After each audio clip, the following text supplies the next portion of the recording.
নমস্কার বন্ধুরা, মৈত্রী রান্নাঘরে আপনাকে স্বাগত।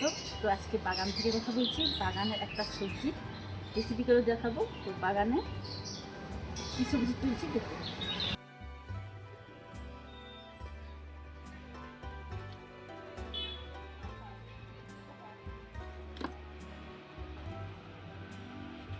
এখন বাজে সকাল 10টা। তো কেমন রোদ্দুর দেখুন, মাথা ব্যথা ঘুরিয়ে যাচ্ছে, এতটা রোদ্দুর।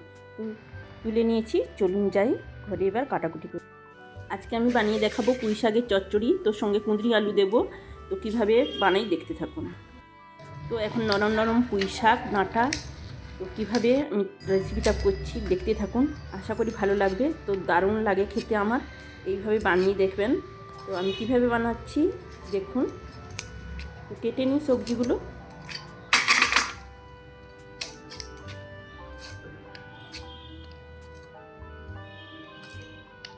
একটাও শাকের পাতা ফেলবো না, সবগুলোই আমি দেব।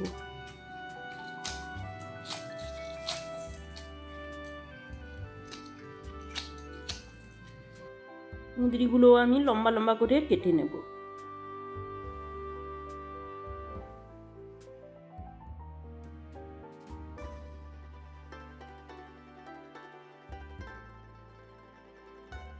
কুঁদরিগুলো কাটা হয়ে গেছে। এবার আলুটাও আমি ভাজার মতো লম্বা লম্বা করে কেটে নেব।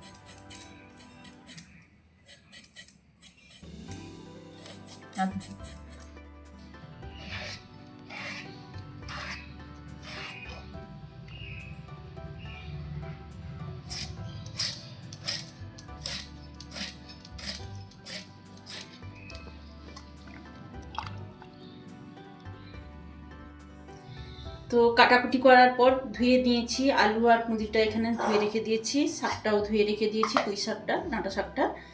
আর কি কি উপকরণ নিয়েছি সেটাই আপনাদের সঙ্গে শেয়ার করি।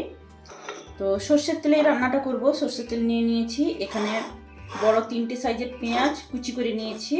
আর এখানে ফোড়ন দেওয়ার জন্য 5 ফোড়ন নিয়েছি, শুকনো লঙ্কা 2টো নিয়েছি, আর একটা ছোট্ট তেজপাতা নিয়েছি।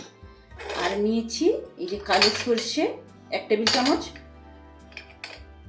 আর হলুদের গুঁড়ো নিয়েছি 1/2 টেবিল চামচ, আর লবণ নিয়েছি। তো ওভেনে কড়াই বসিয়ে দিয়েছি, আঁচ তো জ্বালিয়ে দিয়েছি। এবার কড়াইটা গরম হোক। কড়াই গরম হয়ে গেছে। এবার কড়াইতে পরিমাণ মতো সর্ষের তেল দিয়ে দিচ্ছি রেসিপিটা করার জন্য।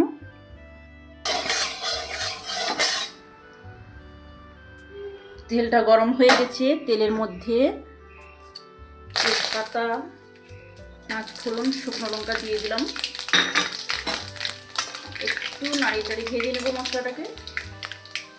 তো ভাজা হয়ে গেছে। এই সময় আমি কেটে রাখা পেঁয়াজগুলো, হাফ পেঁয়াজ দিয়ে দেব।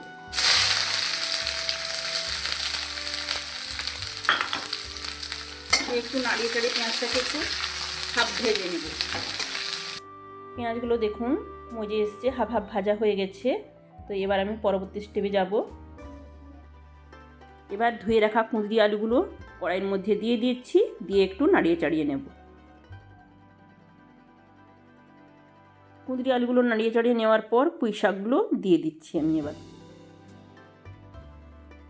লবণ দিয়ে দিলাম আর হলুদটা দিয়ে দিলাম।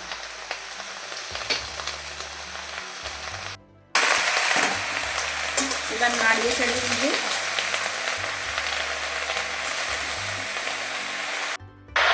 তো আমি এই সময় 2 মিনিট চাপা দিয়ে দেবো। এদিকে চাপা হতে থাক, সেটাকে বেটে নিই। 2 মিনিট পর চাপাটা তুলে নিচ্ছি। আর শাকটাও একটু মজে গেছে, শাকটা দেখুন একটু। তো এইভাবে কিছুক্ষণ আমি নাড়িয়ে চাড়িয়ে দেবো।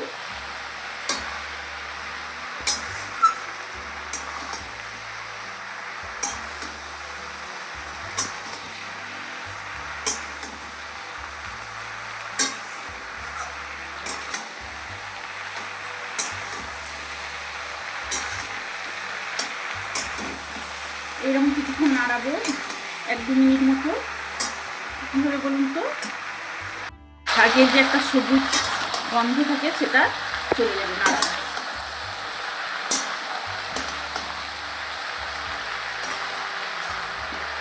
তো 2 মিনিট নাড়িয়ে চাড়িয়ে নিয়েছি। আর এদিকে সর্ষেটাও আমি বেটে নিয়েছি, এই যে দেখুন সর্ষেটাও বেটে নিয়েছি। এবার এই সর্ষে বাটাটা দিয়ে দিচ্ছি, দিয়ে একটু নাড়িয়ে চাড়িয়ে নেব। 1 মিনিট মতো সর্ষে বাটাটা সবজিগুলো খেতে নাড়িয়ে চাড়িয়ে নেব।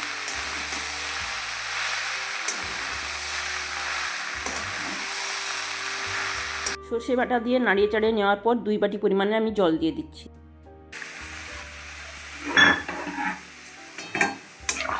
জল দেওয়া হয়ে গেছে, এবার একটু নাড়িয়ে চাড়িয়ে নিচ্ছি।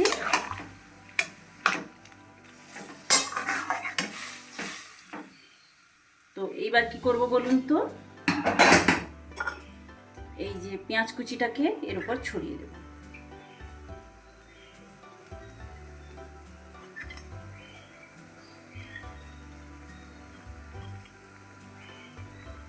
তো এইবার আমি আবার 2 মিনিট মতো চাপা দিয়ে দেবো। তো আঁচটা ফুলই থাকবে, এইরকম চাপা দিয়ে দিলাম। মিনিট পর চাপাটা তুলে নিলাম। এবার নাড়িয়ে চাড়িয়ে নেব কিছুক্ষণ। তো সমস্ত সবজি সেদ্ধ হয়ে গেছে।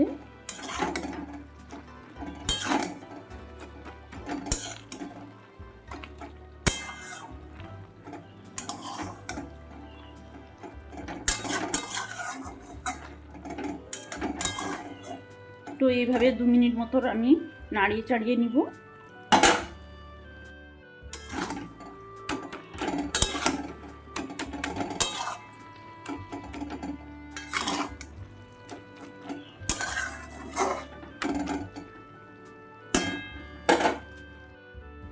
তো 2 মিনিট মতো নাড়িয়ে চাড়িয়ে দিলাম।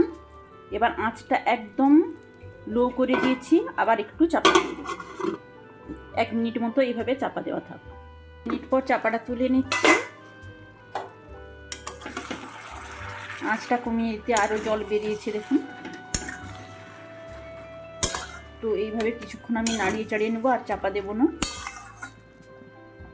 নাড়িয়ে চাড়িয়ে নিয়ে আমি আঁচটা বন্ধ করে নেব। পুঁই শাকের চচ্চড়ি রেসিপি আমার রান্না কমপ্লিট। এবার সার্ভ করে নিচ্ছি। তো দারুণ লাগে এই সবজিটা খেতে, আপনারা বানিয়ে দেখবেন যারা এভাবে বানাননি। তো কেমন লাগলো আমার রেসিপিটা কমেন্টের মাধ্যমে জানাবেন। যদি ভালো লেগে থাকে, যারা নতুন বন্ধু আমার পাশে থাকবেন, লাইক করবেন, শেয়ার করবেন, কমেন্ট করবেন।